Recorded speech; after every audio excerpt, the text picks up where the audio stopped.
राज्य के सरकारी स्कूलों में ठंड के कारण बच्चों की उपस्थिति कम देखी जा रही है। कुछ जिलों में जिला प्रशासन ने स्कूलों के समय में बदलाव किया है। शिक्षा विभाग का कहना है कि बच्चों की सुरक्षा और स्वास्थ्य को प्राथमिकता दी जा रही है। ठंड बढ़ने के साथ ही अस्पतालों में सर्दी, खांसी और सांस से जुड़ी बीमारियों के मरीज बढ़ने लगे हैं। स्वास्थ्य विभाग ने सभी सरकारी अस्पतालों को अलर्ट मोड पर रखा है और दवाओं की पर्याप्त व्यवस्था करने के निर्देश दिए हैं। राज्य पुलिस ने जानकारी दी है कि दिसंबर के महीने में कानून व्यवस्था बनाए रखने के लिए अतिरिक्त पुलिस बल तैनात किया गया है। संवेदनशील इलाकों में गश्त बढ़ा दी गई है ताकि किसी भी तरह की आपराधिक घटना को रोका जा सके। घने कोहरे की वजह से कई राष्ट्रीय और राज्य मार्गों पर यातायात धीमा हो गया है। परिवहन विभाग ने वाहन चालकों से अपील की है कि वे फॉग लाइट का इस्तेमाल करें और तेज गति से वाहन न चलाएं ताकि दुर्घटनाओं से बचा जा सके। उत्तर प्रदेश के ग्रामीण इलाकों में बिजली आपूर्ति को लेकर विभाग ने कहा है कि ठंड के मौसम में भी तय समय पर बिजली दी जाएगी। कहीं भी कटौती की शिकायत मिलने पर तुरंत कार्रवाई के निर्देश दिए गए हैं। राज्य सरकार युवाओं के लिए नए कौशल विकास केंद्र खोलने की योजना पर काम कर रही है। इन केंद्रों में युवाओं को तकनीकी और रोजगारोन्मुख प्रशिक्षण दिया जाएगा ताकि वे आत्मनिर्भर बन सकें। गांवों में सड़क, नाली और आवास से जुड़ी योजनाओं का काम तेजी से चल रहा है। अधिकारियों का कहना है कि दिसंबर के अंत तक कई परियोजनाओं को पूरा करने का लक्ष्य रखा गया है, जिससे ग्रामीणों को सीधा लाभ मिलेगा। महिला एवं बाल विकास विभाग ने बताया है कि आंगनवाड़ी केंद्रों पर पोषण और स्वास्थ्य सेवाओं की निगरानी बढ़ाई गई है। गर्भवती महिलाओं और बच्चों के लिए विशेष कार्यक्रम चलाए जा रहे हैं। ठंड के मौसम के चलते ऊनी कपड़ों और रोजमर्रा की जरूरतों की मांग बाजार में बढ़ गई है। व्यापारियों का कहना है कि इस साल बिक्री पिछले साल के मुकाबले बेहतर रहने की उम्मीद है। राज्य प्रशासन ने लोगों से अपील की है कि ठंड और कोहरे के दौरान बुजुर्गों और बच्चों का विशेष ध्यान रखें, जरूरतमंद लोगों की मदद करें और किसी भी आपात स्थिति में प्रशासन को तुरंत सूचना दें। मुख्यमंत्री योगी आदित्यनाथ ने लखनऊ में समीक्षा बैठक करते हुए अधिकारियों को निर्देश दिया कि ठंड और कोहरे के मौसम में आम जनता को किसी भी तरह की परेशानी न हो। उन्होंने अलाव, रैन बसेरे और स्वास्थ्य सुविधाओं पर विशेष ध्यान देने को कहा और लापरवाही पर सख्त कार्रवाई की चेतावनी दी। प्रधानमंत्री नरेंद्र मोदी ने देश भर में चल रही विकास योजनाओं की समीक्षा करते हुए उत्तर प्रदेश में सड़क, रेलवे और रोजगार से जुड़ी योजनाओं की सराहना की। उन्होंने कहा कि उत्तर प्रदेश देश की अर्थव्यवस्था को मजबूत करने में अहम भूमिका निभा रहा है और केंद्र सरकार राज्य को पूरा सहयोग देती रहेगी। उत्तर प्रदेश में सरकारी नौकरी की तैयारी कर रहे युवाओं के लिए राहत की खबर सामने आई है। राज्य सरकार ने संकेत दिए हैं कि आने वाले महीनों में पुलिस, शिक्षक और स्वास्थ्य विभाग में नई भर्तियों की प्रक्रिया शुरू की जाएगी। इससे लाखों युवाओं को रोजगार का अवसर मिलने की उम्मीद है। उत्तर प्रदेश के कई जिलों में ठंड और घना कोहरा देखने को मिल रहा है। सुबह के समय दृश्यता कम होने से सड़क और रेल यातायात प्रभावित हुआ है। मौसम विभाग ने लोगों को सतर्क रहने और बिना जरूरत घर से बाहर न निकलने की सलाह दी है।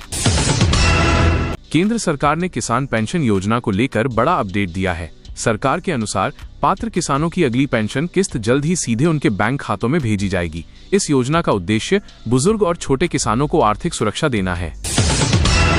सरकारी नौकरी की तैयारी कर रहे युवाओं के लिए राहत की खबर है।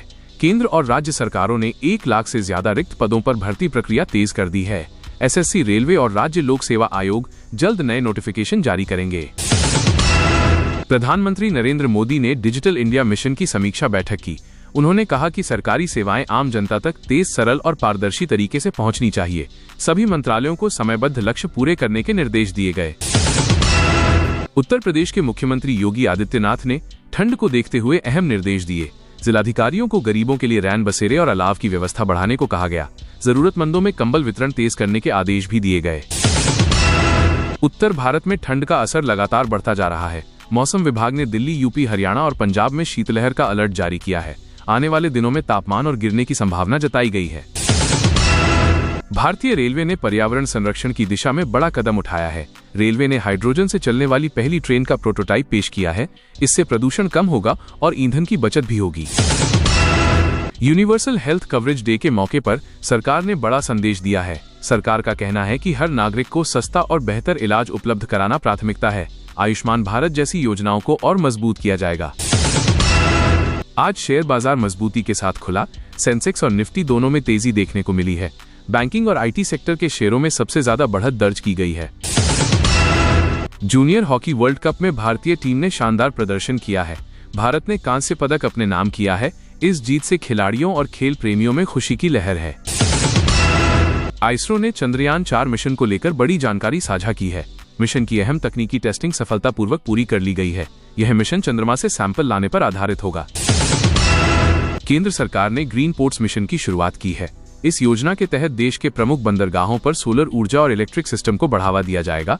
इससे प्रदूषण में कमी आएगी। चुनाव आयोग ने कई राज्यों में मतदाता सूची पुनरीक्षण की तारीखों में बदलाव किया है। आयोग ने नागरिकों से समय रहते अपने नाम और विवरण की जांच करने की अपील की है। इससे चुनाव प्रक्रिया अधिक पारदर्शी बनेगी। भारत और कई देशों के बीच व्यापार और रक्षा सहयोग को लेकर बातचीत तेज हो गई है। विदेश मंत्रालय के अनुसार आने वाले दिनों में अहम समझौते संभव हैं। इससे भारत की वैश्विक स्थिति और मजबूत होगी।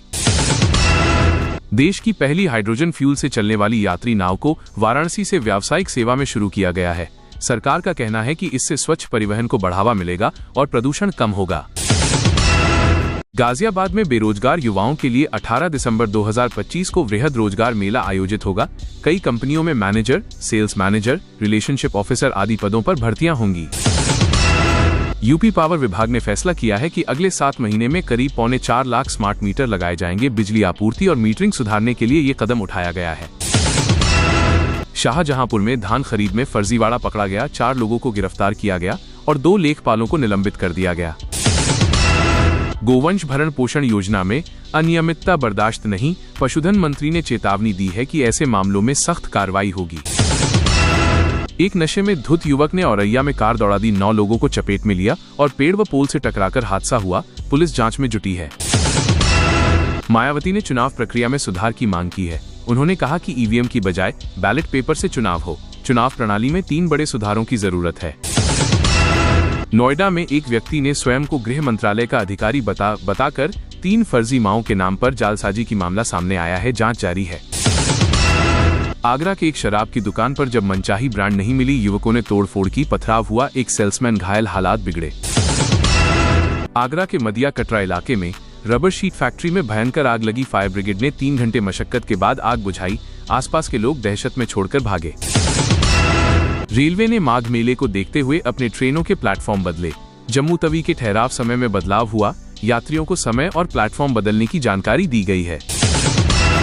योगी आदित्यनाथ ने निर्देश दिए कि मतदाता सूची सीआर प्रक्रिया में कोई पात्र मतदाता छूट न पाए। बूथ और घर घर जाकर काम पूरा करें।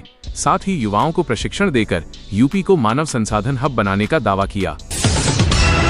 यूपी में पुलिस तबादले हुए। लखनऊ कमिश्नरेट भेजे गए और कई अधिकारियों को सुरक्षा में तैनाती दी गई। शामली एनकाउंटर कांड में पुलिस ने बताया कि पकड़ा गया शख्स दूसरी राज्यों में शामिल गिरोह से जुड़ा था। अपराधियों की पहचान हुई है। बुलंदशहर में एक युवक की पीट कर हत्या की गई। फेरी करने वाले युवक को मारकर शव फेंकने का मामला सामने आया है। मेरठ में एक बीई कक्षा की छात्रा प्रेमी के लिए जहर खाई, हालत गंभीर, अस्पताल में इलाज चल रहा है। पुलिस मामले की जांच कर रही है। उत्तर प्रदेश में सर्दी के बीच मौसम विभाग ने कोहरा और ठंड की चेतावनी जारी की है। कई जिलों में न्यूनतम तापमान गिरने की संभावना। लोगों से सतर्क रहने को कहा गया है। 2026 से किसानों के लिए किसान आईडी अनिवार्य हो गया है।